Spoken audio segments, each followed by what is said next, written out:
Hello and a very good evening सभी प्यारे बच्चों का वार्म वेलकम करता हूं द हिंदू एडिटोरियल क्लास में। मेरा नाम है अमन बहल। आज फर्स्ट एडिटोरियल द हिंदू का कवर करने वाले हैं। आर्टिकल लिखा गया है प्रेसिडेंट साहिबा के भाषण पे 26 जनवरी के दिन। कुछ कंट्रोवर्सीज थी इस भाषण में जो आप इस आर्टिकल में समझेंगे। चलिए, क्लास का ऑब्जेक्टिव है रीडिंग को और ग्रामर को और वोकैब को, तीनों चीज़ों को इस पौने घंटे की क्लास में कवर करवाना, बिल्कुल बेसिक से हिंदी मीडियम वाले स्टूडेंट्स के हिसाब से। हमारी तो कोशिश यही है कि यूट्यूब की बेस्ट एडिटोरियल क्लास हो ये। 5 मिनट में आप खुद भी जज कर पाएंगे, आप अच्छे जज हैं। इसलिए ज़रूर से चैनल को सब्सक्राइब कर लेना, अगर आप नए हैं क्लास को शेयर कर देना एक लाइक दे करके। चलिए शुरू करते हैं बिना देरी के, आइए कुछ नया सीखते हैं। मेरी क्लासेस के सभी नोट्स, सभी पीडीएफ्स के लिए आप ज्वाइन कर सकते हैं टेलीग्राम ग्रुप को, YT योर इंग्लिश ट्यूटर। आपको सर्च करना है टेलीग्राम में @योर इंग्लिश ट्यूटर, आपको ग्रुप मिल जाएगा।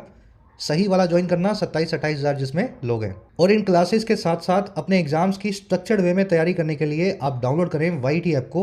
आपकी अपनी ऐप है, कमेंट सेक्शन में इसका लिंक दिया गया है। ऐप पे आप मेरी गाइडेंस के अंदर अपने एग्जाम्स को प्रिपेयर कर सकते हैं। ऐप पे मिलेगा आपको राइटिंग स्किल्स का कोर्स, जिसमें 50 से 60 घंटों में आपको इंग्लिश में लिखना सिखाया जाता है। फिर चाहे कोई भी एग्जाम हो, आंसर राइटिंग से लेकर के ऐसे, प्रेसी और डिस्क्रिप्टिव ऐसे तक, बिल्कुल बेसिक से कोर्स है, आप इसका फ़ायदा ले सकते हैं। अभी रिपब्लिक डे पे इंडिया कोड लगा करके 499 में कोर्स आपको मिलेगा, लेकिन 12 महीने की जगह 15 महीने की वैलिडिटी आपको इसमें मिल रही है। तो एक्सटेंडेड वैलिडिटी का फ़ायदा उठाएं। साथ ही आपको मिलेगा ऐप पे रिपब्लिक कूपन लगा करके UPSC का कोर्स। इस कूपन को इसलिए लगाना है ताकि आपका प्राइस मिनिमम रहे। UPSC कोर्स में क्या होता है जी, माइग्रेशन करवा देते हैं आपको हिंदी मीडियम से इंग्लिश मीडियम में। UPSC के, सिविल सर्विसेज के, स्टेट के सारे एस्पेक्ट्स इसमें कवर्ड हैं, CSET से लेकर के descriptive RC, answer writing, grammar, vocab, everything. Banking और SSC के कोर्स भी मिलेंगे आपको, जिसमें बैंकिंग SSC का पूरा सिलेबस आपको कवर करवाया जाता है। क्वेश्चंस की प्रैक्टिस मिलती है आपको भरपूर।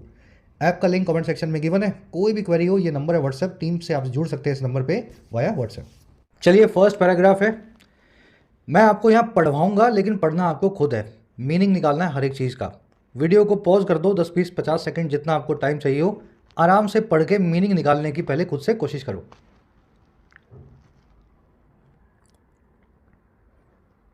चलिए मैं शुरू कर रहा हूँ, पहले खुद से ट्राई दे लेना। कह रहा है जी, in her customary address to the nation on the eve of the 76th Republic Day, the president of India Droupadi Murmu said that the constitution has become a living document. लंबा सेंटेंस है। कह रहा है जी, अपने कस्टमरी एड्रेस में, देखिए इन मतलब में, हर मतलब अपना, किसी लेडी की बात हो रही है, फीमेल की बात हो रही है, ऑफ कोर्स प्रेसिडेंट साहिबा की बात हो रही है। एड्रेस के दो मीनिंग होते हैं। पहला मीनिंग होता है आपके घर का पता, दुकान का एड्रेस, और दूसरा एड्रेस का मीनिंग होता है भाषण या स्पीच। तो यहाँ पे स्पीच वाला मीनिंग यूज हुआ है। कस्टमरी वो होता है जो ट्रेडिशनल हो, जो कस्टम्स के हिसाब से चलता हो, परंपरागत हो। 26 जनवरी के दिन प्रेसिडेंट साहिबा हमेशा, या प्रेसिडेंट साहब अपना कस्टम के हिसाब से भाषण देते हैं। तो कह रहे जी, परंपरागत अपने भाषण में जो 26 जनवरी को दिया जाता है, और भाषण किसको दिया जाता है, देश को दिया जाएगा, टू द नेशन। और कब दिया जाता है, इस मौके पे, इस अवसर पे, ऑन द ईव ऑफ। ये फ्रेज आपको भी डिटेल में दिखाएंगे, मौके पे या अवसर पे, ऑन द ईव ऑफ। और ये अवसर होता है 76वें रिपब्लिक डे का, गणतंत्र दिवस का। कह रहा हुआ ये, हमारी जो प्रेसिडेंट साहिबा हैं मैडम द्रौपदी मुर्मू, इन्होंने ऐसा कहा। और क्या कहा, दैट, वो ये कहा कि हमारा संविधान बन चुका है, परफेक्ट टेंस में, हैज़ बिकम। और क्या बन चुका है, एक ऐसा डॉक्यूमेंट जो लिविंग है, एक ऐसा कागज जो जीता जागता है। और क्यों बन चुका है ऐसा, ये इसलिए बन चुका है, आगे बता रहे हैं, due to the millennia old civic virtues of the country. बहुत पुराने या मिलेनिया ओल्ड, देखिए मिलेनियम मतलब 1000 साल, मिलेनिया मतलब कई हजार साल। तो कई हजार साल पुराने जो हमारे सिविक वर्चूज हैं, या हमारे समाज के, सोसाइटी के जो गुण हैं, वर्चू क्या होते हैं, गुण, हमारे देश में। तो प्रेसिडेंट साहब ने ये बोला, हमारा जो कॉन्स्टिट्यूशन है वो एक कागज़ नहीं है, एक जीता जागता कागज़ है, क्योंकि इसमें जीते जागते गुण हैं, संस्कार हैं हमारे देश के। और वो संस्कार हैं जो मिलेनिया ओल्ड हैं, कई हजारों साल पुराने हैं। और ये प्रेसिडेंट साहब ने कहा इस मौके पे, इस अवसर पे, जो था 76वां रिपब्लिक डे का, उसके भाषण के दौरान कहा, जो कस्टमरी है, जो परंपरागत तौर से प्रेसिडेंट देते हैं। चलिए स्ट्रक्चर देखेंगे सेंटेंस की कैसे बनी है। द प्रेसिडेंट ऑफ इंडिया, ये है हमारी सब्जेक्ट। भाई इन्होंने ही कहा ना, प्रेसिडेंट ऑफ इंडिया सब्जेक्ट है, सेड इनकी वर्ब है, पास्ट टेंस में V2। अब इस फ्रेज को देखते हैं, ऑन द ईव ऑफ। देखिए ईव बना है इवनिंग से, मान लीजिए कल आपका एग्ज़ाम है, तो एग्ज़ाम से बिल्कुल पहले का वक्त कब होगा? जब आप रात में सो रहे होंगे या सोने से पहले का। संध्या का वक्त एक रात पहले का वो कहलाता है ईव यानी इवनिंग। तो किसी भी मौके के पहले का जो वक्त होता है उसको इवनिंग से कनेक्ट कर दिया गया है। On the eve of new year यानी न्यू ईयर के मौके पे, on the eve of Republic day यानी रिपब्लिक डे के मौके पे। अब यहाँ पे इवनिंग का मतलब ये नहीं है कि 25 जनवरी की इवनिंग में काम हुआ, ऐसा नहीं है। ये सिर्फ बनाने के लिए बनाया अंग्रेजों ने कि एक संध्या पहले है ना, जो पहले का वक्त होता है किसी भी इंपॉर्टेंट इवेंट से, उसको इवनिंग बोलते हैं। तो वहीं से हमने फ्रेज गढ़ लिया in the on the eve of. चलिए, on the eve of the match यानी मैच से बिल्कुल पहले, on the eve of the address यानी भाषण से बिल्कुल पहले। On the eve of the festival the streets were decorated with lights. Festival के बिल्कुल पहले या फेस्टिवल के मौके पे सड़कें या स्ट्रीट्स जो थी, गलियां, वो डेकोरेटेड थी, सजी हुई थी रोशनी से, लाइट से। कस्टमरी मैंने आपको बता दिया, एड्रेस यानी कि भाषण होता है। चलिए आगे बढ़ते हैं। अच्छा, ये वर्चू वर्ड को भी देख लेना। वर्चू का मतलब होता है एक ऐसी क्वालिटी जो अच्छी मानी जाए। हिंदी में इसको बोलते हैं गुण, है ना, जो मोरालिटी हो, इंटेग्रिटी हो, आपके अंदर की एक्सेलेंस हो। Patience is a virtue that many strive to develop over time. Patience एक ऐसा गुण है जिसको बहुत लोग स्ट्राइव करते हैं, कोशिश करते हैं वक्त के साथ में डेवलप करने की। जैसे जैसे आप बड़े होते जाएंगे जीवन में पेशेंस की भूमिका बढ़ती जाएगी। चलो, अब ये जो वर्ड सीख रहे हो साथ साथ में यूज करना सीखो। गुण का बिल्कुल उल्टा क्या होता है? अवगुण, आपकी बुराइयां। अवगुण के लिए वर्ड पता है आपको इंग्लिश में? चलो डालना कमेंट्स में जिन बच्चों को याद है, अभी करवाऊंगा, पहले आप खुद से याद कर लेना। कह रहा है जी, Ms Murmu also paid tribute to the doctor B.R. Ambedkar who chaired the drafting committee and other members of the constituent assembly who created a document that would give the countries guide countries progress. कह रहा है जी, जो Murmu madam हैं, president साहिबा हैं, इन्होंने साथ ही साथ पे किया अपनी ट्रिब्यूट को। देखिए, पे का मतलब होता है देना। अगर पैसा दे रहे हो तो पेमेंट कर रहे हो, अगर ट्रिब्यूट दे रहे हो यानी अपनी रिस्पेक्ट दे रहे हो। तो मुर्मू साहब ने अपनी ट्रिब्यूट या रिस्पेक्ट दिए या श्रद्धांजलि दी B.R. अम्बेडकर साहब को। और ये अम्बेडकर साहब कौन है जी? इनके बारे में एडिशनल इंफॉर्मेशन है इस कोमा के बिल्कुल बाद में। ये वो अम्बेडकर साहब हैं जिन्होंने चेयर किया था या मेजबानी की थी ड्राफ्टिंग कमेटी की, संविधान को गढ़ने वाली कमेटी की। और इन्होंने ट्रिब्यूट दिया दूसरे मेंबर्स को भी, हमारी कॉन्स्टिट्यूएंट असेंबली के, संविधान सभा के। और ये कौन से मेंबर्स हैं भाई? जिन्होंने क्रिएट किया था एक डॉक्यूमेंट को यानी संविधान को, और वो डॉक्यूमेंट जो आगे जाकर के देता, वुड गिव, हमारी कंट्री को गाइडेंस, हमारी कंट्री की प्रोग्रेस को मार्गदर्शन। समझ गए ना? अब स्ट्रक्चर देख लो इसकी। मैडम मुर्मू की वर्ब है पेड, पे ट्रिब्यूट, पे रिस्पेक्ट, और तीसरा वर्ड है पे होमेज। ट्रिब्यूट, रिस्पेक्ट और होमेज एक दूसरे के सिनोनिम है। तीनों का मतलब होता है किसी के लिए, समझ गए ना, सम्मान देना, किसी को श्रद्धांजलि देना। तो पे ट्रिब्यूट यहाँ पे यूज़ किया गया। कभी होमेज भी आ जाएगा, यही मीनिंग है, ट्रिब्यूट होमेज एक ही बात है। हु आया डॉक्टर अम्बेडकर साहब के लिए, हु की वर्ब है चेयर्ड, पास्ट टेंस में लगा हुआ है, इन्होंने चेयर किया था। चेयर करना यानी चेयरमैन बन के अगुवाई करना। अदर मेंबर्स के लिए भी यहाँ पे हु लगाया गया है। ये वो अदर मेंबर्स हैं जिन्होंने क्रिएट किया था एक डॉक्यूमेंट, और ये वही डॉक्यूमेंट है, ये वही संविधान है जो आगे जाके गाइड करता, वुड गिव। वुड के दो मीनिंग होते हैं, ऐसा होता या ऐसा होता था। अब आगे डिटेल में नहीं जाऊंगा, मॉडल वाली क्लास में करवाया हुआ है। जिन बच्चों को याद है अपना रिवीजन ले लो, जिनको याद नहीं है बेसिक की क्लासेस पूरी कर लो, चैनल पे रखी हैं। तो वुड का मतलब है ऐसा होता या ऐसा होता था।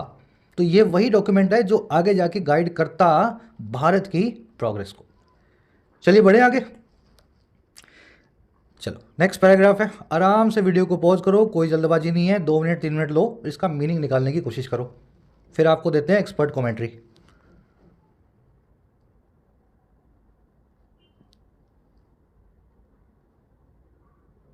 चलिए शुरू करें। कह रहा है जी, connecting India's journey as a modern republic. To की तरफ ध्यान देना, to its heritage. The president said the constitutional values of justice, liberty, equality and fraternity have always been a part of India's civilisation. कह रहा है जी, connect करते हुए किस चीज़ को भाई? भारत के सफ़र को, इंडिया की जर्नी को। और किस तौर पे? एक मॉडर्न रिपब्लिक के तौर पे, एक आधुनिक संघ के तौर पे, राज्य के तौर पे, देश के तौर पे। कह रहा है जी, कनेक्ट करते हुए हमारी इस जर्नी को।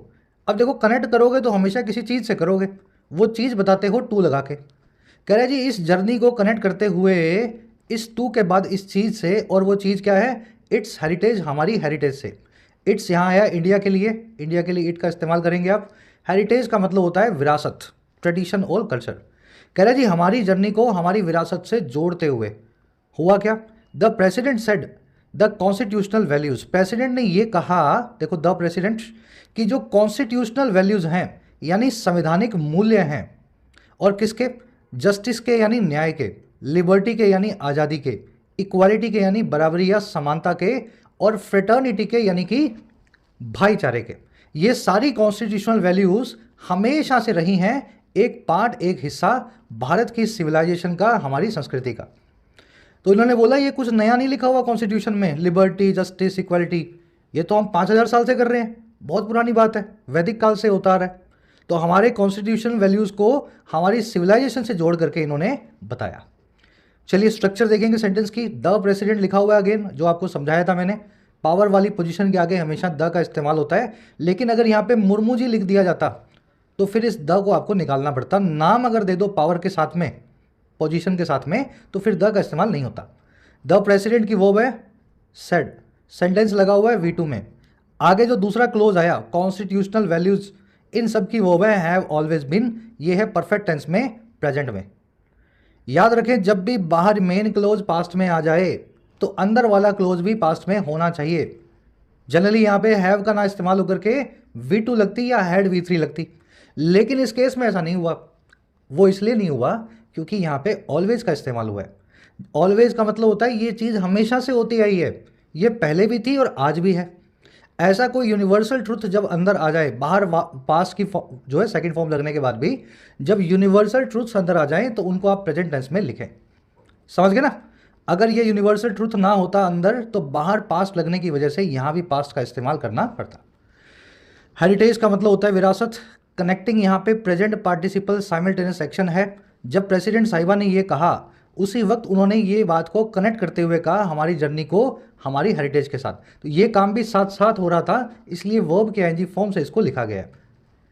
चलिए हेरिटेज आपने देख लिया, कल्चर, वैल्यू, ट्रेडिशंस, हमारी हेरिटेज होती है हमारी विरासत। इसको लेगेसी भी बोलते हैं, एंसेस्ट्री भी बोलते हैं। The tribals of the hill took great pride in their rich cultural heritage. जो आदिवासी थे इस हिल के, इस पर्वत के, इस पहाड़ के, वो ग्रेट प्राइड लेते थे, बहुत उनको गुमान था, बहुत उनको गर्व था अपनी रिच कल्चरल हेरिटेज पे, अपनी बहुत अच्छी सांस्कृतिक विरासत पे। चलिए और आगे बढ़ते हैं। फ्रेटर्निटी वर्ड मैंने वैसे लिख के भी लाया हूँ आज। फ्रेटर्निटी का मतलब होता है a group of people those are united. जैसे कुछ डॉक्टर्स मिल गए तो डॉक्टर्स फ्रेटर्निटी है, स्टूडेंट्स की फ्रेटर्निटी हो सकती है, वकीलों की फ्रेटर्निटी हो सकती है ना। इसको भाईचारा भी बोल देते हैं, ब्रदरहुड भी बोल देते हैं। और फ्रेटर्निटी का बिल्कुल जो फीमेल काउंटर पार्ट है, बहनचारा जिसको हिंदी में बोला जाए, उसके लिए वर्ड बनता है सिस्टरहुड। ये तो आपको पता ही होगा, ब्रदरहुड से सिस्टरहुड, लेकिन इसका एडवांस वर्ड होता है सोरोरिटी। ठीक है, याद रह सके तो बहुत अच्छा है, नहीं रह सके तो फिर किसी क्लास में आएगा, वहां आपको तोड़ के ब्रेक करके बताऊंगा ये वर्ड कैसे बना है। ठीक है, तो ब्रदरहुड, सिस्टरहुड, फ्रेटर्निटी और सोरोरिटी, ये फीमेल मेल काउंटर पार्ट्स हैं एक दूसरे के। The fraternity of engineers work together to construct the tunnel. Engineers के ग्रुप ने, उनके यूनाइटेड एक समूह ने काम किया मिल करके टनल को कंस्ट्रक्ट करने के लिए, सुरंग को बनाने के लिए। टनल मतलब सुरंग। चलिए, कैरेजी sceptics who doubted India's prospects at the time of independence have been proven wrong due to these inherent strengths of the country.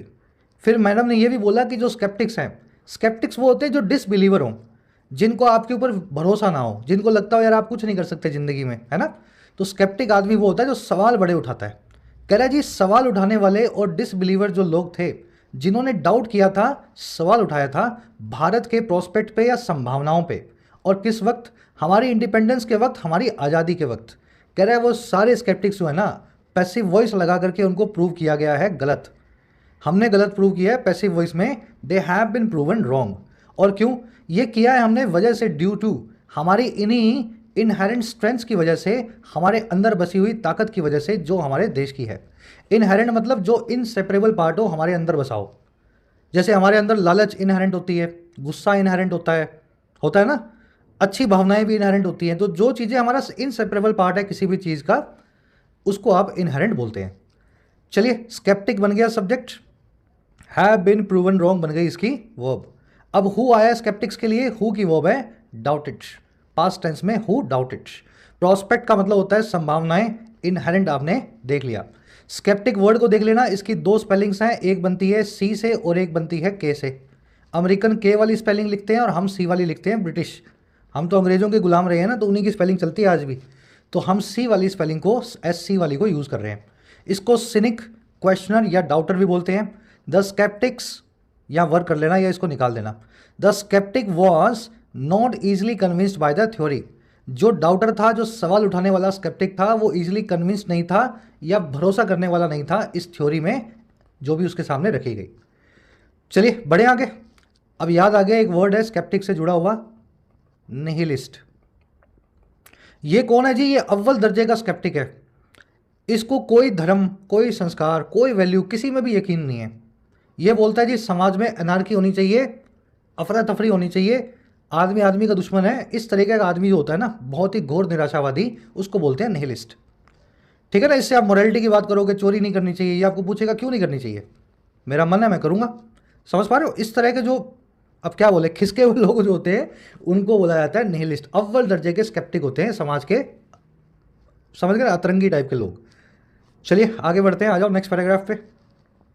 ये वन वर्ड्स जो साथ साथ करवा रहा हूँ लास्ट में क्विज में आएंगे, आराम से पढ़ लो इसको, देखो एक रीड दे करके इसको।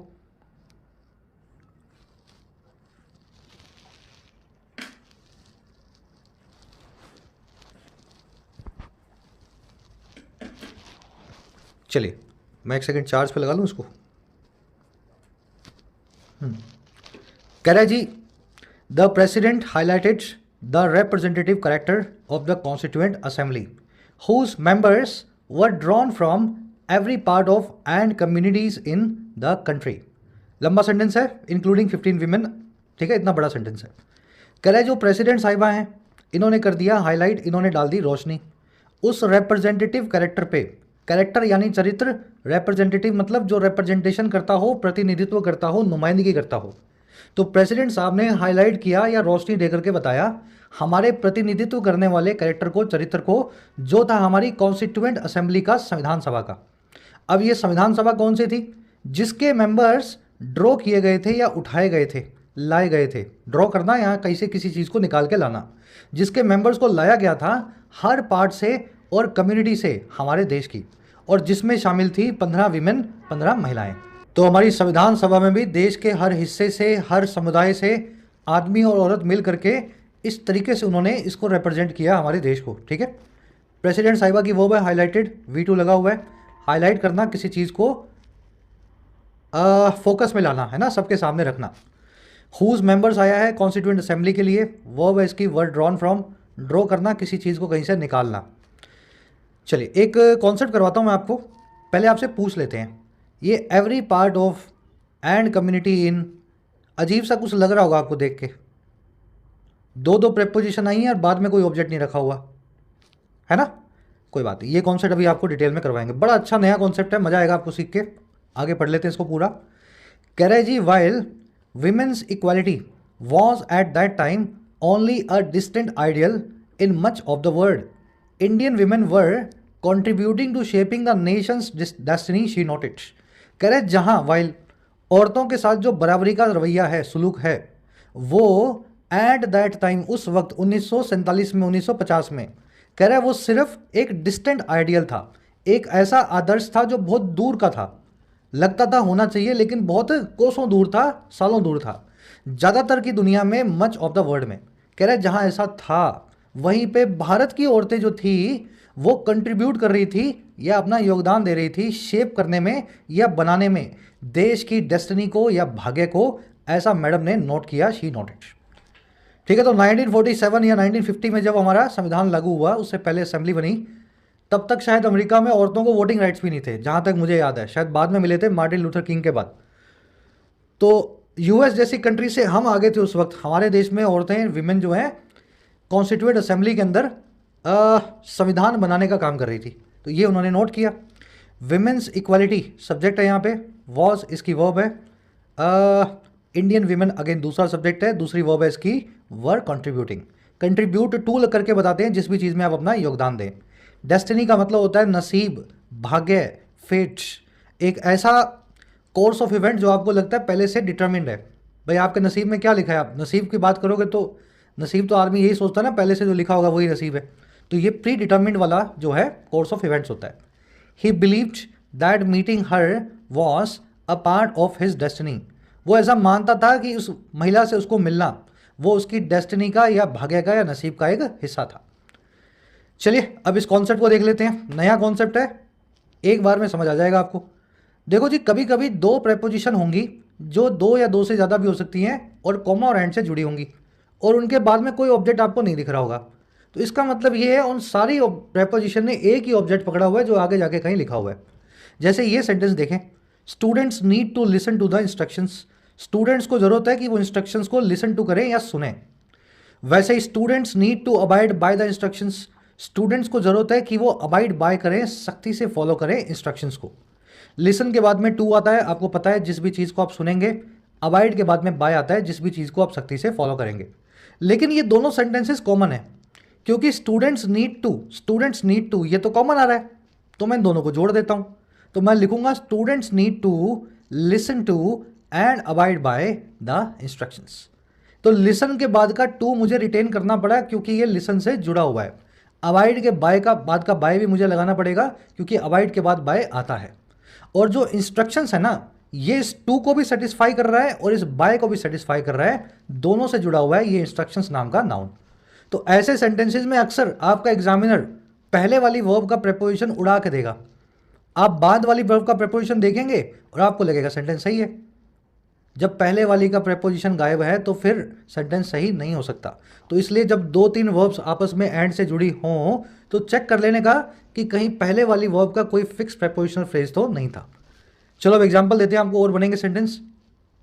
Children should pay attention and ओबे देयर पेरेंट्स गाइडेंस।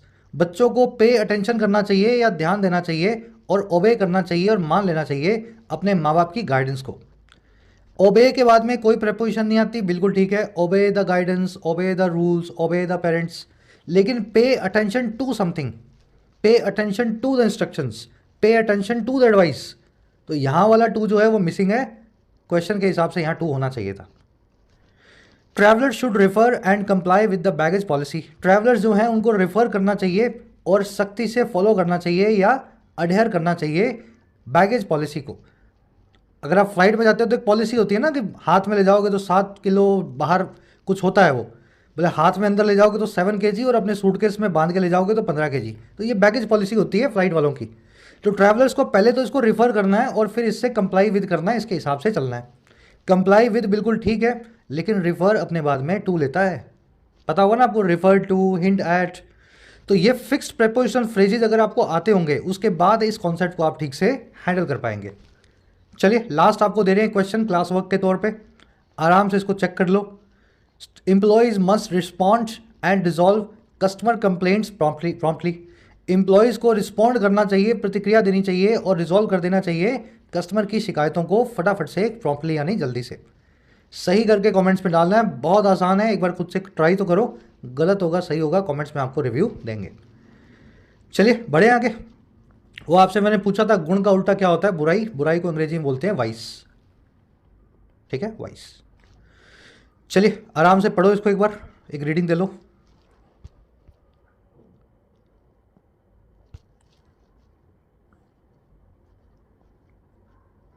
चलिए मैं शुरू कर रहा हूं।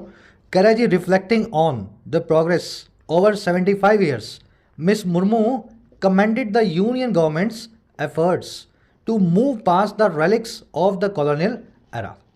कह रहा है जी रिफ्लेक्ट ऑन करते हुए। देखिए रिफ्लेक्ट का मतलब होता है किसी चीज़ के बारे में सोचना जो पास्ट में आपके साथ हो चुकी है। कह रहा है जी पास्ट में हुई चीज़ों को सोचते हुए, और किस चीज़ को, पास्ट की प्रोग्रेस को जो पिछले 75 सालों में देश ने की है। कह रहा है जी इस काम को करते हुए मैडम मुर्मू ने कमेंट किया या प्रशंसा की हमारी यूनियन गवर्नमेंट यानी केंद्र सरकार के एफर्ट्स की। और हमारे एफर्ट्स किस चीज़ के थे सरकार के, कि हम मूव पास्ट कर पाएँ या गेट ओवर कर पाएँ। मूव पास्ट, गेट ओवर करना, किसी चीज़ को पीछे छोड़ना। हम पीछे छोड़ पाएँ उन रेलिक्स को, उन अवशेषों को जो थे कॉलोनियल एरा के, उपनिवेशवादी युग के। हमारी गुलामी के दिन के जो अवशेष थे उन चीज़ों को हम पीछे छोड़ पाए। ये एफर्ट्स के ऊपर सरकार के इन्होंने कमेंट करके बताया, इनकी प्रशंसा की। और ये कौन से एफर्ट्स थे, किस प्रकार से थे, कॉमा लगा के बता रहे हैं। कह रहा है particularly the audacity of vision of replacing colonial era criminal laws with 3 new laws rooted in Indian traditions of jurisprudence. कह रहा है जी खास करके उस एफर्ट की बात की इन्होंने जो था हमारी ऑडेसिटी का। ऑडेसिटी को बोलते हैं हिंदी में जुर्रत, ठीक है, जो आप साहस या बहादुरी दिखाते हो ना, बावजूद चैलेंजेस के आपको लगता है कि मैं कुछ बोला तो मेरे साथ गलत हो जाएगा फिर भी आप बोल देते हो, तो उसको जुर्रत बोलते हैं, ऑडेसिटी बोलते हैं। खास करके हमारी सरकार की इस जुर्रत की, इस ऑडेसिटी की, इस बहादुरी की, जो हमारी विजन में थी, जो रिप्लेस कर देने की थी हमारे गुलामी के युग के उन क्रिमिनल लॉज को, आईपीसी और सीआरपीसी को, और रिप्लेस हमने कर दिया या इनको बदल दिया 3 नए कानूनों के साथ में, भारतीय न्याय संहिता के, जो रूटेड हैं, जिनकी जड़ें बसी हुई हैं भारत के ट्रेडिशंस में, हमारी संस्कृति में, जो है जूरिस्प्रूडेंस की या न्याय शास्त्र की। थोड़ा सा कॉम्प्लिकेटेड सेंटेंस है और मैंने फास्ट बोल दिया, एक बार रिपीट करूंगा फिर देख लेना स्ट्रक्चर। देखो जी, मुर्मू साहब 2 काम कर रही थी। पहला काम तो इन्होंने कमेंट किया यानी प्रशंसा की, और प्रशंसा की हमारे सरकार के एफर्ट्स की कि सरकार ने बहुत अच्छे तरीके से पीछे छोड़ दिया है हमारे गुलामी के युगों के रेलिक्स को या अवशेषों को। खास करके सरकार की उस जुर्रत की उन्होंने प्रशंसा की, उस बहादुरी की प्रशंसा की, जिसमें हमने रिप्लेस कर दिया, हमारी विजन के सहारे हमने बदल दिया 3 गुलामी के युग के क्रिमिनल लॉज को, या समझ गए ना, आईपीसी सीआरपीसी जो हमारे पुराने लॉज थे, और किससे बदला 3 नए कानूनों से जो रूटेड हैं, जो अंदर जड़े बसाए हुए हैं हमारे ट्रेडिशन में, हमारी परंपराओं में, जो है हमारे न्याय शास्त्र की। तो इनका यही कहना है कि भारतीय न्याय संहिता जो हमने बनाई है ये 5000 साल पुरानी है, जिसको हमने एक नए कागज़ पे एक नई भाषा में लिख के बताया। तो पुराने सारे छोड़ दिए और नए हमने शुरू कर दिए। चलिए स्ट्रक्चर देखो, मुर्मू मैडम सब्जेक्ट है, पहली वर्ब है इनकी कमेंडेड, दूसरी जो वर्ब है वो पीपीएस से फॉर्म में है, जब ये रिफ्लेक्ट ऑन कर रही थी या अपने पास्ट के बारे में, देश की प्रोग्रेस के बारे में सोच रही थी। रेलिक का मतलब होता है पुराने वक्त का रहा हुआ कोई ट्रेडिशन, कोई अवशेष जो पिछले वक्त से अभी भी सर्वाइव कर गया। इसको आर्टिफैक्ट, मोमेंटो भी बोलते हैं, कीपसेक भी बोल सकते हैं। The museum displayed ancient relics from the time of pharaohs. Museum जो है डिस्प्ले करता था पुराने अवशेषों को फरोवा के टाइम के, मिस्र के पुराने जो है ममीज के टाइम के, फरोवास के। चलिए ऑडेसिटी वर्ड को भी देख लेना, आपकी अंदर की रिस्क लेने की जो कैपेसिटी है, जरूरत करने की जो ताकत है, या रूड बिहेवियर भी बोल सकते हैं इसको, ये होता है ऑडेसिटी। वैसे इसको सही तरीके में बोल सके देसी भाषा में तो बोल्डनेस बोलते हैं। He had the audacity to question the authority in front of everyone. उसमें ये ऑडेसिटी थी, ये बोल्डनेस थी, ये डेयरिंग थी कि वो क्वेश्चन कर सके अथॉरिटी को सबके सामने। चलिए जूरिस्प्रूडेंस मतलब हमारे न्याय शास्त्र को बोलते हैं, जिस तरीके से हमने देश में न्याय किया काफ़ी लंबे वक्त से। कह रहे the president strongly advocated the controversial proposal for simultaneous elections to the Lok Sabha and state assemblies as a means to redefine good governance। कह रहे प्रेसिडेंट साहब ने बहुत जोरों से, स्ट्रॉन्ग मैनर में एडवोकेट भी किया, पैरवी भी की उस बहुत ही कंट्रोवर्शियल, बहुत ही विवादों भरे प्रपोजल की, जो है एक साथ करवाए जाने का इलेक्शंस, साइमल्टेनियस यानी एक साथ, और इलेक्शंस होंगे लोकसभा में और हमारी विधानसभाओं में, स्टेट असेंबलीज में। और वो इसलिए करवाना है, ये एक जरिए के तौर पे होगा, एज अ मीन्स टू होगा, ताकि फिर से डिफाइन करें, परिभाषित करें अच्छी गवर्नेंस को, अच्छे प्रशासन के तरीके को। तो 1 नेशन 1 इलेक्शन के फॉर्मूला को इन्होंने बहुत अच्छे से एडवोकेट करके बताया कि ये जरूरी है। चलिए द प्रेसिडेंट सब्जेक्ट है, एडवोकेटेड इनकी वर्ब है, पास्ट साइंस में लगा हुआ है, साइमल्टेनियस यानी एक साथ। चलिए सेकेंड लास्ट पैराग्राफ फटाफट से इसको देख लो, वीडियो को पॉज करो, एक बार ट्राई दो।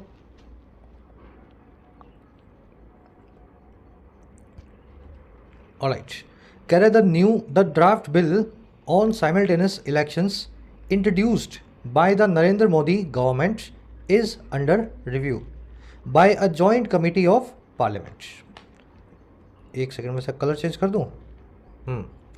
कह रहे जो ड्राफ्ट बिल है, देखिए बिल का मतलब है कानून जो बनना बाकी है, और ड्राफ्ट का मतलब होता है कच्चा, ठीक है।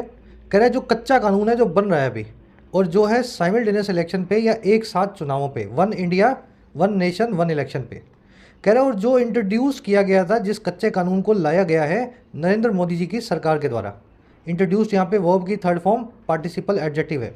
कह रहे ये रिव्यू, ये जो इलेक्शन का प्रपोजल है, ये है अंडर रिव्यू, इस पे चल रही है पड़ताल। और किसके द्वारा? एक जॉइंट कमेटी ऑफ पार्लियामेंट के द्वारा, जिसको JPC बोलते हैं, जॉइंट पार्लियामेंट्री कमेटी। चलिए, द ड्राफ्ट बिल सब्जेक्ट है यहाँ पे, इज इसकी वर्ब है, the bill is under review, bill pay विचार चल रहा है। इंट्रोड्यूस्ड वर्ब की थर्ड फॉर्म एडजेक्टिव है, ये वही बिल है जो इंट्रोड्यूस किया गया था नरेंद्र मोदी गवर्नमेंट के द्वारा। कह रहे the president waded into the debate with the argument that synchronous elections could या would promote consistency in governance। कह रहे फिर हमारी जो प्रेसिडेंट साहिबा हैं वो भी वेड इंटू करी चली गई। देखिए, वेड इंटू करना यानी पानी में गहरा उतरना। समंदर के किनारे से जब आप पानी में जाते हो तो धीरे धीरे जो है गहराई बढ़ती जाएगी, आप चलते जाएंगे, पहले घुटने तक, फिर पानी पेट तक, फिर कमर तक, फिर छाती तक, है ना। तो प्रेसिडेंट साहिबा भी धीरे धीरे करके घुसती गई, वेड इंटू करती गई इस डिबेट में, इस बहस में, जो है इस आर्गुमेंट के साथ में, ये अंदर जो घुसी है इस दलील के साथ में कि एक साथ अगर इलेक्शंस हो जाएं, सिंक्रोनाइज्ड या साइमल्टेनियस इलेक्शंस हो जाएं, तो वो प्रमोट कर देंगे कंसिस्टेंसी को या कंटिन्यूटी को हमारी गवर्नेंस में। एक साथ 5 साल में एक बार इलेक्शन करवा दो और फिर 5 साल आराम से सरकार चलाओ, तो ये कंटिन्यूटी या कंसिस्टेंसी बनी रहेगी। और क्या करेंगे? प्रिवेंट पॉलिसी पैरालिसिस, ये रोकेंगे या प्रिवेंट करेंगे पॉलिसी पैरालिसिस को। पॉलिसी पैरालिसिस का मतलब होता है आप कोई नया कानून नहीं बना रहे हो, आपको डर लग रहा है इलेक्शन आने वाले हैं, तो पॉलिसी पैरालिसिस नहीं होगा बार बार। और साथ में ये मिटिगेट करेंगे या नर्म बनाएंगे रिसोर्स डाइवर्जन को। रिसोर्स यानी संसाधन, डाइवर्जन यानी मोड़ देना। जो पैसा देश के वोटर्स पे लगना चाहिए वो पैसा आप इलेक्शंस पे लगा देते हो बार बार, क्योंकि इलेक्शन आ रहा है हर 3 महीने से। और लास्ट में ये रिड्यूस करेंगे, कम करेंगे फाइनेंशियल बर्डन्स को। तो ये इनकी दलील है। इस बहस में ये भी वेड इंटू कर गई हैं अपनी दलील के साथ कि अगर इलेक्शन आ जाएं तो वो 4 काम कर देंगे एक साथ होने वाले इलेक्शंस। पहला काम है ये प्रमोट करेंगे कंटिन्यूटी को, दूसरा ये रोक देंगे पॉलिसी के पैरालिसिस को, तीसरा ये नरम बना देंगे रिसोर्स के डाइवर्जन को, बार बार रिसोर्सेज को इलेक्शन पे नहीं मोड़ा जाएगा संसाधनों को, और चौथा ये रिड्यूस कर देंगे हमारे सर पे आर्थिक बोझ को, फाइनेंशियल बर्डन्स को। प्रेसिडेंट सब्जेक्ट है, वेड इंटू इनकी वर्ब है। वेड इंटू मैंने आपको बता दिया, एक डिफ़िकल्ट सिचुएशन में समंदर के पानी में इन्वॉल्व हो जाना, धीरे धीरे उसके अंदर घुसते जाना। इसको डेल्व इंटू करना या इंगेज इन करना भी बोलते हैं। Some senators decided to wade into the debate on climate change. कुछ सेनेटर्स ने डिसाइड किया कि वो अंदर घुसेंगे इस डिबेट के जो है क्लाइमेट चेंज को लेकर के। ठीक है, तो ये फ्रेजल वर्ब है, याद रखें। सिंक्रोनाइज्ड और साइमल्टेनियस एक ही बात है, पहले ये वर्ड आया था, वहीं मैंने आपको इसका मीनिंग बताया। मिटिगेट करना, किसी चीज़ को नरम बनाना, किसी चीज़ की सीवियरिटी को लेस इंटेंस करना। The government introduced new policies to mitigate the effects of economic downturn. सरकार ने इंट्रोड्यूस किए नए कानून ताकि कम किया जा सके या नरम बनाया जा सके असर या इफेक्ट को इकोनॉमिक डाउनटर्न के, आर्थिक मंदी के। फटाफट ये वोकैब करवा रहा हूँ, नीचे साथ में इसीलिए लिखी हुई है, बाद में इसको रेफर कर सकते हो, PDF आपको टेलीग्राम से मिल जाएगी।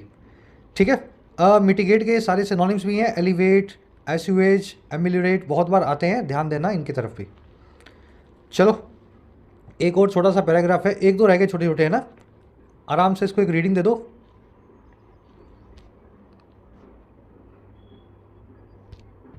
चलो, कह रहा है जी, it is a contentious topic and opposition parties that are a part of the Indian National Development Inclusive Alliance या India Alliance have opposed the plan on the ground। कह रहा है जी, ये जो वन नेशन वन इलेक्शन है ये contentious topic है।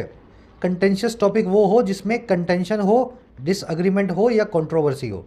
कह रहा है ये एक विवादास्पद मामला है और जो अपोजिशन पार्टियां हैं, जो कि एक पार्ट है, एक हिस्सा है इंडिया अलायंस का। इंडिया बोलते हैं, इंडी बोलते हैं, समझ गए होंगे आप जो कहना चाह रहा हूँ मैं।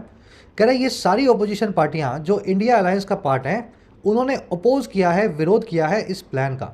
और किस आधार पे? ऑन द ग्राउंड, इस आधार पे, on the ground that it violets the basic structure of the constitution and undermines federalism, कि ये वायलेट करेगा, उल्लंघन करेगा, ब्रीच करेगा संविधान के मूल ढांचे का, और ये अंडरमाइन करेगा, कमज़ोर बनाएगा फेडरलिज्म को यानी संघवाद को। तो संविधान के मूल ढांचे को नहीं बदला जा सकता। मेरे ख्याल से कौन सा मामला था, गोलकनाथ मामला था या इंदिरा साहनी, देख लेना। तो संविधान का मूल ढांचा सुप्रीम कोर्ट कहता है कि नहीं बदला जा सकता, और फेडरलिज्म जो है मूल ढांचे का पार्ट है, संघवाद। स्टेट में और सेंटर में अलग अलग इलेक्शंस हो, अलग अलग वक्त पे हों। तो इनका यही कहना है कि इस तरह से आप इस संघवाद के सिस्टम को अंडरमाइन करके ख़त्म कर देंगे, कमज़ोर बना देंगे और बेसिक स्ट्रक्चर को वायलेट करेंगे। चलिए, इट की वर्ब है इस कंटेंशियस, यानी जो बहुत झगड़े भरा हो, कंट्रोवर्शियल हो, डिस्प्यूटेड हो। The contentious issue of health care reform divided the country. ये जो झगड़े भरा इशू है हेल्थ केयर रिफॉर्म का, इसने कंट्री को डिवाइड कर दिया। ऑपोजिशन पार्टीज़ की वर्ब है हैव अपोज्ड। पार्टीज़ ने अपोज किया है प्रेजेंट परफेक्ट टेंस में V3 लगा के। दैट आया है पार्टीज़ के लिए, वर्ब है इसकी आर। अच्छा, इट आया है इस टॉपिक के लिए, वन नेशन वन इलेक्शन के लिए, वर्ब है इसकी वायलेट्स। वायलेट करना, ब्रीच करना, उल्लंघन करना। अंडरमाइन करना होता है किसी चीज़ को कमज़ोर बनाना। तोड़ के वर्ड आपको मैंने बहुत बार बताया है, माइन यानी सुरंग, अंडर यानी नीचे। आपके पांव तले की ज़मीन निकाल दी जाए, सुरंग खोद दी जाए, तो आपको गिराने का काम किया जा रहा है, अंडरमाइन करके वीक बनाया जा रहा है आपको। इसको होलो आउट करना, ईट अवे एट करना, सैबोटाज करना भी बोलते हैं। तो ये अंडरमाइन करेगा संघवाद, फेडरलिज्म। कह रहे not surprisingly Congress president Mallikarjun खड़गे has alleged that there is a tendency to impose a one nation one party agenda by undermining the opposition. कह रहा है जी इस बात पे भी कोई सरप्राइज नहीं है, नॉट सरप्राइजिंगली, बिल्कुल हैरानी वाले तरीके से नहीं, बिल्कुल भी सरप्राइज के साथ नहीं। जो कांग्रेस प्रेसिडेंट खारगे साहब हैं, इन्होंने अलेज किया है, ये आरोप लगाया है कि एक टेंडेंसी सी हमें दिख रही है, एक प्रवृत्ति दिखाई दे रही है। देयर इज़ अ प्रवृत्ति या टेंडेंसी जो है जबरन लगाने की या इम्पोज करने की, एक भारत एक party, one nation one party, इस एजेंडा को। और ये किया जाएगा कमज़ोर बना के या अपहाइज करके, अंडरमाइन करके विपक्षी दलों को, ऑपोजिशन को। तो वन नेशन वन इलेक्शन पे ऑपोजिशन का ये आरोप है। ज़्यादा कुछ देखने वाला है नहीं। कांग्रेस प्रेसिडेंट खारगे साहब की वर्ब है हैज़ अलेज्ड। द का इस्तेमाल नहीं किया है, ऑलरेडी समझ पा रहे होंगे आप। टेंडेंसी की वर्ब है इज, क्लोज देयर से शुरू हुआ है, इसलिए वर्ब सब्जेक्ट से पहले है। टेंडेंसीज लिखा होता, ये प्लूरल नाउन होता, तो वर्ब जी यहाँ पे प्लूरल होती, आर होती। इम्पोज करना यानी लगाना, अंडरमाइन आप जानते हैं। चलिए, अब ये छोटा सा पैराग्राफ है, 2-3 सेंटेंसेस है, आराम से इसको पढ़ो, 5-10-20 सेकंड लो और फिर अपने क्लास को करेंगे रैप अप।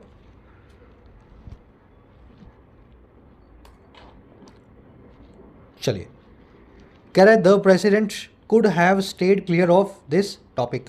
प्रेसिडेंट साहिबा स्टेड क्लियर ऑफ कर सकती थी या दूरी बना के रख सकती थी इस मामले से। स्टे क्लियर ऑफ करना या स्टेयर क्लियर ऑफ करना, किसी चीज़ से अवॉइड करना, दूर रहना।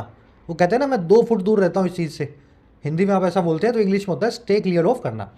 तो प्रेसिडेंट साहिबा भी इस चीज़ से, इस मामले से दूर रह सकती थी। कह रहे the government will need to tread carefully to ensure that the first citizen is not drawn into what is essentially a partisan political debate. कह रहे अब सरकार को ज़रूरत होगी कि वो ट्रेड करे केयरफुली। ट्रेड करना यानी कदम बढ़ाना, केयरफुली यानी ध्यान से। ट्रेड केयरफुली अंग्रेजी में एक फ्रेज है, फूंक फूंक के काम रख, जो है कदम रखने को, इसको ट्रेड लाइटली भी बोलते हैं। कहीं पे ट्रेड केयरफुली और कहीं पे ट्रेड लाइटली। सरकार को ज़रूरत है कि वो फूंक फूंक के कदम रखे, आगे बढ़े, और ये चीज़ इंश्योर करने के लिए, पक्का करने के लिए कि जो हमारी फर्स्ट सिटीजन है, फर्स्ट सिटीजन कौन होता है? प्रेसिडेंट, है ना। तो जो फर्स्ट सिटीजन प्रेसिडेंट हैं वो ड्रॉन इनटू ना हो, वो खिंची ना जाएं इस एक पॉलिटिकल डिबेट में, जो कि एसेंशियली यानी अपनी एसेंस के हिसाब से, अपनी भावना के हिसाब से एक पार्टीसन टॉपिक है या फिर एक पक्ष से जुड़ा हुआ सियासी टॉपिक है। तो ये डिबेट कैसी है जिसमें अपोजिशन और भाजपा पार्टी दोनों आमने सामने हैं। तो ऐसी एक डिबेट में हमारी प्रेसिडेंट को बीच में नहीं पड़ना है, ये चीज़ सरकार को इंश्योर करनी चाहिए। द गवर्नमेंट सब्जेक्ट है, विल नीड इनकी वर्ब है, ट्रेड केयरफुली, ट्रेड लाइटली, किसी चीज़ में कदम कदम फूंक फूंक के रखना। फर्स्ट सिटीजन वो होता है जो प्रेसिडेंट हो हमारा, फर्स्ट सिटीजन बोलते हैं उनको। ड्रॉ इनटू करना, किसी को खींच लाना, इसको रोप इन करना भी बोलते हैं। किसी को जबरन खींच लाते हो ना आप किसी काम में, किसी मामले में, ड्रॉ इनटू या रोप इन करते हैं। इसेंशियली यानी अपने एसेंस के हिसाब से, अपनी भावना के हिसाब से। पार्टीशन यानी जिसके 2 हिस्से हो चुके हों, 2 पक्ष बंटे हों, है ना, जो एक तरफा हो चुका हो, समझ गए ना। जब 2 मामलों का, 2 पक्षों का आपस में कॉम्पिटिशन हो तो वो पार्टीशन मामला हो जाता है। कह रहा है जी unity without uniformity is key to a more perfect union. जो एकता अनेकता के साथ है, यूनिफॉर्मिटी यानी सब एक रूप हो, यूनिटी यानी एकता, एकता जो एक रूपता के बिना हो, जिसमें अनेकता हो। कह रहा है यही अनेकता वाली एकता जो है ना, यही की है, कुंजी है एक ज़्यादा अच्छे परफेक्ट यूनियन की, अच्छे ज़्यादा बड़े संघ की। And republic day is as good as any other day to reiterate that. और जो गणतंत्र दिवस है वो उतना ही अच्छा है, एज गुड एज है, जितना कि कोई दूसरा दिन इस दिन के अलावा इस चीज़ को रीट्रेट करने के लिए, दोहराने के लिए, या इस चीज़ को समझ गए ना, बार बार बताने के लिए। तो रिपब्लिक डे की बात नहीं है, कभी भी बोल सकते हो ये बात, अनेकता में एकता ही भारत की ताकत है। चलिए, यूनिटी यानी एकता, यूनिफॉर्मिटी यानी एक रूपता, यूनिटी विदाउट यूनिफॉर्मिटी यानी, समझ गए होंगे आप, वर्ब है इसकी इज, रिपब्लिक डे की वर्ब है इज। एज वाली स्ट्रक्चर देख लेना, हमेशा बीच में एडजेक्टिव की या एडवर्ब की पॉजिटिव डिग्री का इस्तेमाल होगा। As better as best as नहीं हो सकता, एज गुड एज ही होगा, पॉजिटिव डिग्री जो आपको लगानी है। रीट्रेट करना, किसी चीज़ को बार बार दोहराना, बार बार किसी चीज़ को मेंशन करना, इसको इंजेमिनेट करना, एको करना, हाफ ऑन करना भी बोलते हैं। The civil society reiterated the need for meaningful reform.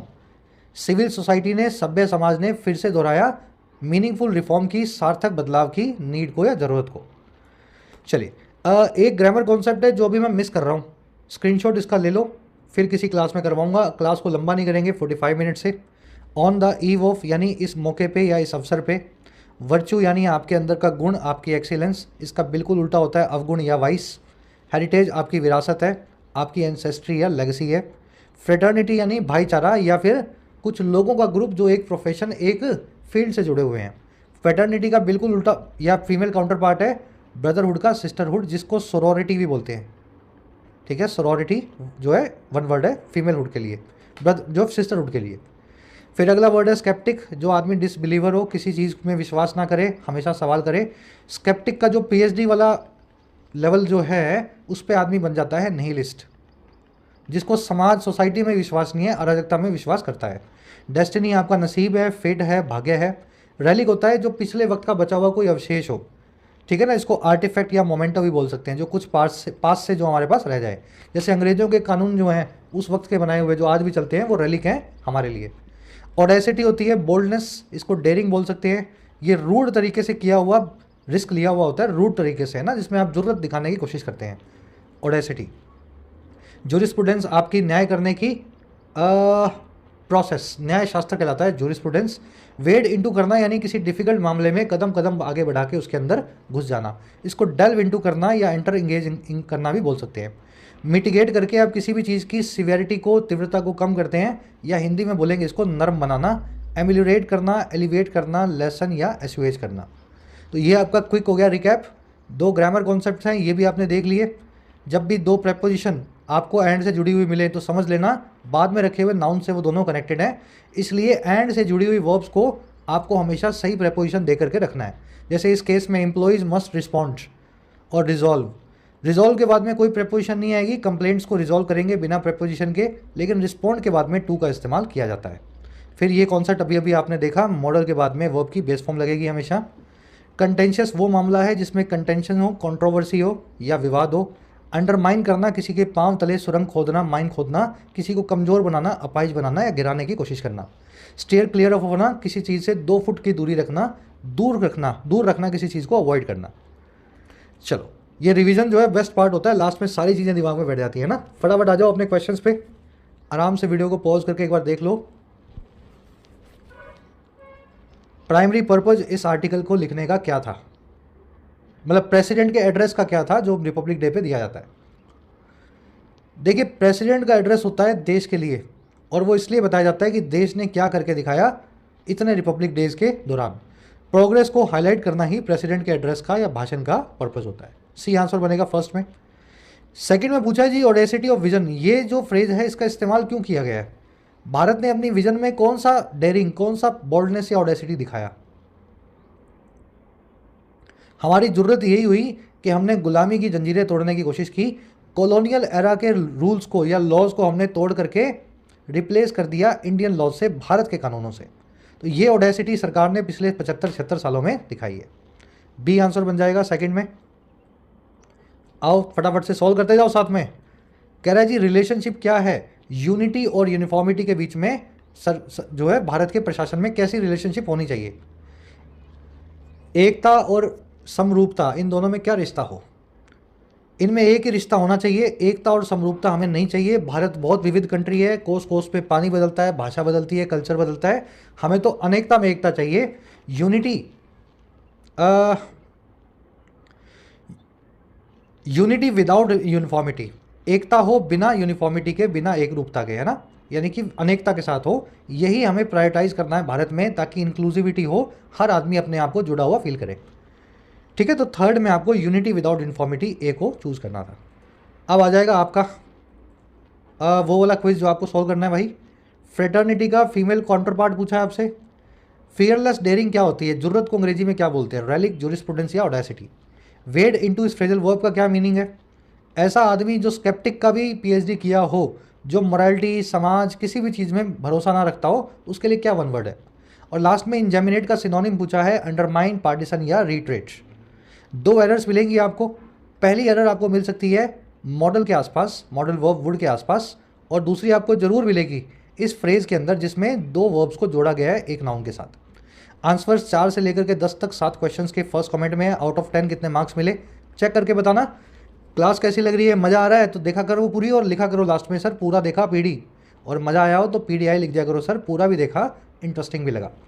चलिए अपने आंसर्स जरूर बताना, आउट ऑफ 10 कितने मिले। मुलाकात लेंगे आपसे कल की क्लास में। और हाँ, ऐप को जरूर डाउनलोड कर लें, कमेंट सेक्शन में ऐप का लिंक दिया गया है। जो भी कोर्स आपकी नीड है, अफोर्डेबल प्राइस में आप अपने एग्जाम को प्रिपेयर कर सकते हैं, एसएससी, बैंकिंग, यूपीएससी या स्टेट पीएससी एग्जाम को। ये टीम का नंबर है, इस पर व्हाट्सएप करके आप टीम से बात भी कर सकते हैं अगर आपकी कुछ क्वेरीज हो।